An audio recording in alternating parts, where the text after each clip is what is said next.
Good morning বন্ধুরা, welcome back to my channel Bengali girl non Bengali বউ টক মিষ্টি ঝাল ব্লগে তোমাদের অনেক অনেক অনেক ওয়েলকাম। তো বন্ধুরা, এখন বাজে সকাল 8টা। আজকের আকাশটা দেখেছো, খুব সুন্দর, মানে ওয়েদারটা খুব ভালো, খুব বেশি রোদ নেই, বেশ ভালো, বেশ সুন্দর ওয়েদার।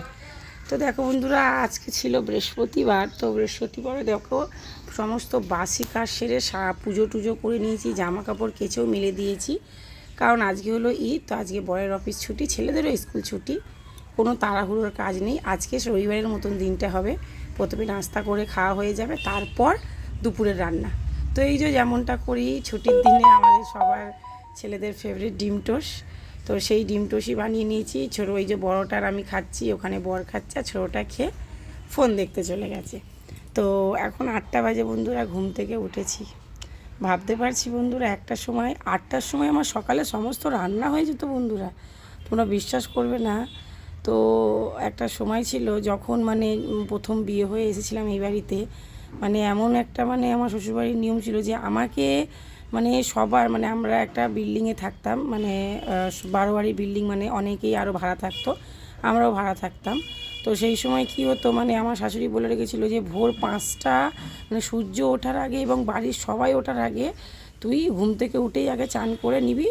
আর আমাদের ঘর থেকে বাথরুমটা অপোজিট সাইডে ছিল, মানে ওই বাথরুমে যেতে গেলে আরও অন্য লোকের ঘরের গেট পড়ে, তো তারা উঠলে যাতে আমাকে দেখে না নেয়, তার জন্য মানে এমন একটা ব্যাপার ছিল যে কেউ যদি আমাকে স্নান করার পর দেখে নেয়, আমি যেন কলঙ্কিনী বধূ হয়ে যাব, এমনি একটা ব্যাপার।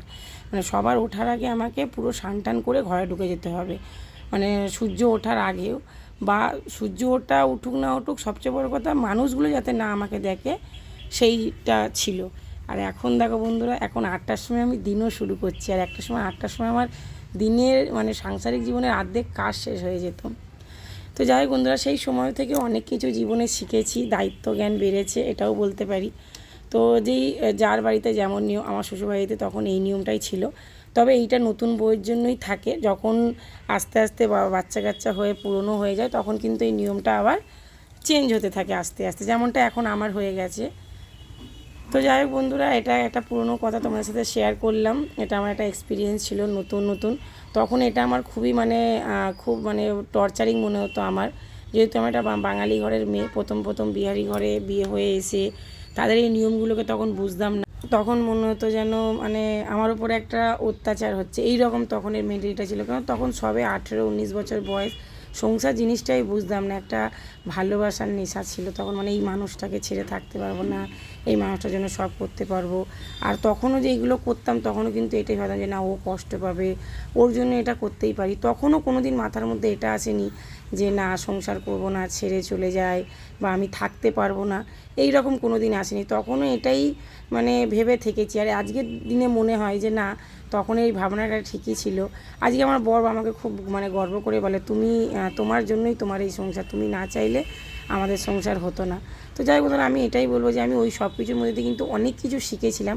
আজকে আমি সেই মানে নিয়মগুলোর ইম্পর্টেন্স বুঝি, যে হ্যাঁ, আমার শ্বশুরবাড়িতে এগুলো দেশ গ্রামের দিকে এখনও আছে, মানে এখনও চলে এই নিয়ম।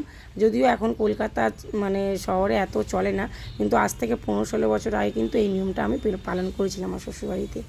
তো যাই হোক বন্ধুরা, কথা বলতে বলতে তোমরা দেখলেই কি কি রান্না করে ফেললাম। আজকে করেছি চিকেন কষা, মটনের সাথে চিকেন কষা, মানে কি বুঝলে বন্ধুরা, মাটনের মশলা দিয়ে চিকেনটা করেছি, স্বাদটা অনেকটাই মাটনের মতন আসে। আর এই যে নতুন নতুন ক্রিয়েটার হয়ে বুঝতেই পারছো, ব্লগ বানানোর চক্করে আজকে ফ্রায়েড রাইসের ভাতটাকে পুরো বানিয়ে ফেলেছি জাউ ভাত, মানে এই ভিডিও এডিট করতে লেগে গেছি, ভাত বসিয়ে ব্যাস পুরো ভাত খারাপ হয়ে গেছে। তো যাই হোক বন্ধুরা, দেখলেই ভাত চিকেন করে দুপুরে খেয়ে নিলাম 4 জনে, মানে স্বামী 2 বাচ্চা নিয়ে। আর সন্ধেবেলা ফের ছুটি বলে বরের ফের এই যে বাইরে থেকে চিকেন চাউমিন বানিয়ে এনেছে। তো বন্ধুরা ব্যাস এই ফের সন্ধেবেলা নাস্তাটা করে ফেললাম। খুব ছোট্ট করে ব্লগ শেয়ার করছি, তোমাদের ভালো লাগলে অবশ্যই লাইক করো, কমেন্ট করো। আবার দেখা হবে কালকে নতুন একটা ব্লগে। টাটা।